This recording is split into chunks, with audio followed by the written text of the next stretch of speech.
Hello, guys. Welcome to another episode of the How Ridiculous podcast. This is a podcast where we talk about everything ridiculous, no matter what side it comes from, the left, the right, the center, up, down, sideways. We don't care. If it's ridiculous, we're going to call it out. We're going to talk about it. Today, we're going to take a look at the Young Turk, the TYT, one of their episodes with Cenk Uygur, how I would say his name. No disrespect meant. Um, as you'll see in this episode, when it gets started, this man comes guns blazing. I mean, no time wasted at all. Blazing. He sets the tone for the episode from the get go. I mean, you've got to give him that much that he does do that, firing away as you can see. The details of it in a second, and it's certainly a good enough deal to take, and I'll explain why. And I'll explain why the central issue that the U.S. keeps talking about in this war, nuclear enrichment, is just not a factor. It's not a factor in the peace negotiations at all.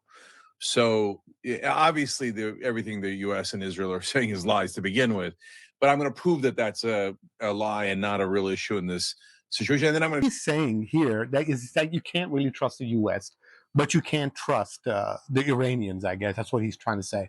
U.S. is untrustworthy where Iranian is. Now, if you ask me, right, just pick one side. Where one we have us, the United States, and the other we have the Iranians. Iranians are known to spread terrorism, not just in the Middle East, not just against the United States or Israel for this matter, but entirely everywhere. There were reports them being involved in the last time the terrorist attack happened in India. Their men or their terrorist group went in there and trained the Pakistanis for that. But here nor there. I'm not saying that I support the war. It's not about supporting the war. This conversation, I think it's a little bit deeper than that. It's not about who supports the war. Not saying that I do, not saying that I don't. But again, it's not about that. Up here, it's about saying we can't trust our own country, our own government over the Iranians. I think that's a bit of a stretch, right? Okay, I'm not saying you blindly trust the U.S. That's not the point. But acting like the other side is somehow more trustworthy, that's a bit of a stretch. Okay, listen, that's his prerogative, right? But my question is, why would you trust them over us? I mean, if you think about this, right? Yeah, why is he trying to convince people that it's better to trust the Iranians over the U.S.? I think it's a little bit more here than is just than we can just see or gauge over just a short clip of his.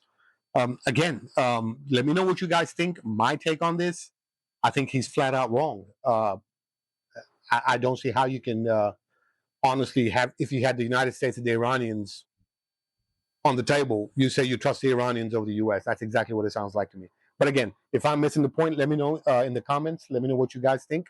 Would love to know when I'm wrong. Now, on the second part, on the second clip here, I'm going to show you how he says Iran agrees to all the U.S. terms. He's saying Iran is saying that they agree to everything the U.S. wants as far as the enrichment of the uranium is concerned, right? Let's take a look here. No, we should have stolen more Iranian money and never give it back. Okay.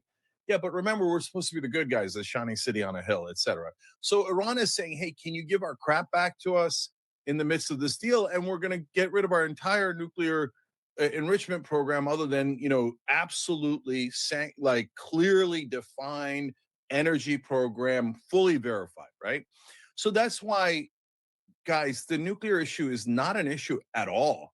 Trump and Hegseth and everybody's like, oh, no, you want a nuclear bomb to go off in San Antonio? This is an outright lie. So I asked ChatGPT, and here's what it said.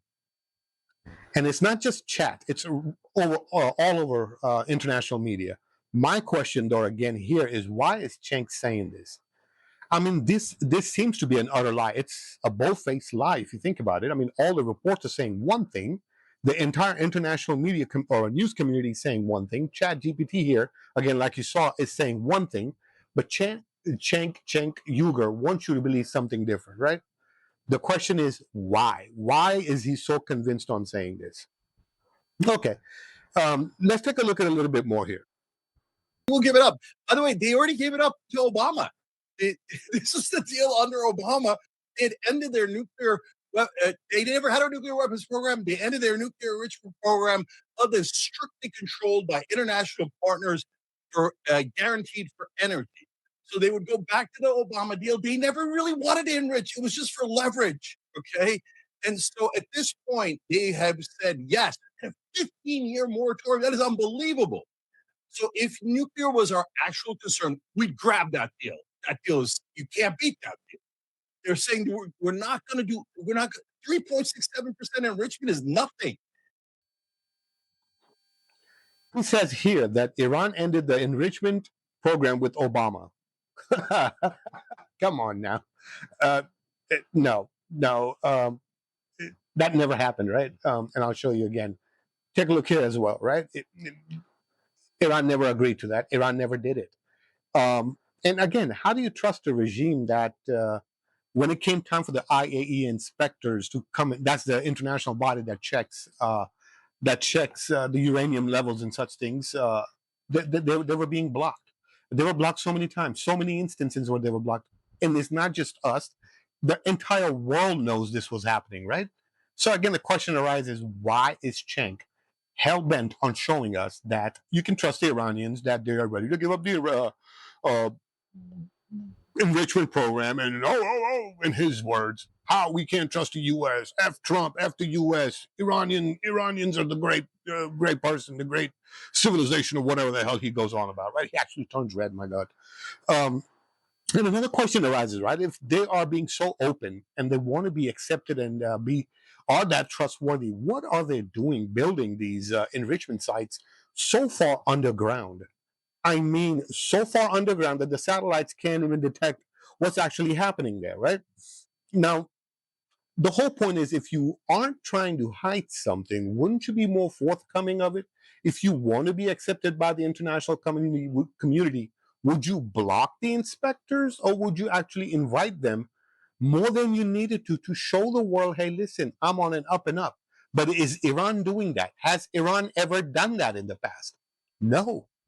The answer to that is no. Again, this is not about supporting the war or not supporting the war, right?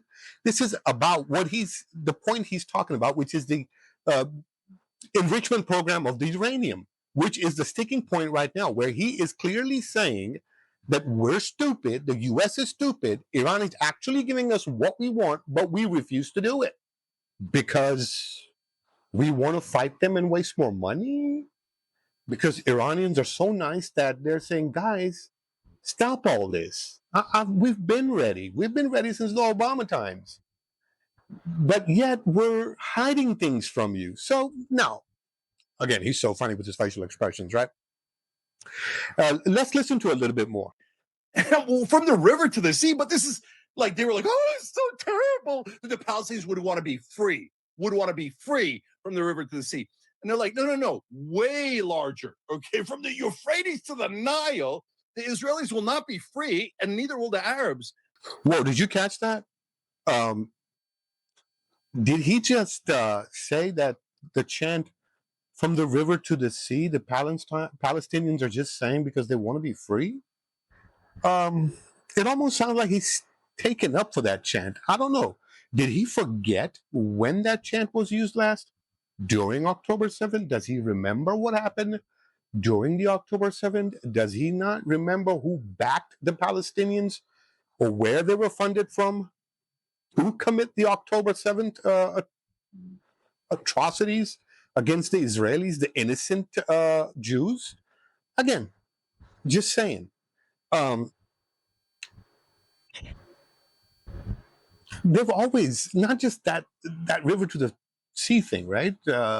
Palestinians and Iranians both have always called America the big Satan and Israel the small Satan. They've always wished death upon Jews and such things like that. But yet we're still supposed to take the Israeli side. Anyway, sorry, I digress. Let me come back to this chant, the river to the sea. The poor Israelis, the poor Palestinians, all they mean is they just want to be free from the river to the sea. For F's sakes, right? When I say I want to be debt free, what do I mean? I mean, I want to get rid of my debt. So when Palestinians are saying, From the river to the sea, they want to be free. Free of what? Who's in the way? Who do they want to be free of? Get rid of who? The obvious answer stands staring at us after what happened on October 7th is the Israelis. It's the Jews. They've always wanted that. So for him to say, oh, the poor Palestinians just want to be free, I don't buy it. Again, guys, this is not me supporting the war or any of that. This is just my take on it. I thought this was pretty ridiculous coming out of Cenk, along with a lot of other things. Not saying he's the only one or that side is the only one saying ridiculous things, but I'm just saying this time I think he's missed it and I don't buy it. Let me know what you guys think in the comments below. Let me know if you think I've completely missed it, which I'm okay with. I'd love to be called out. I want to know when I'm wrong, where I'm wrong. But I thought this would be an interesting take on for today. Again, guys, thanks for joining. Until next time, be safe, be well, and goodbye.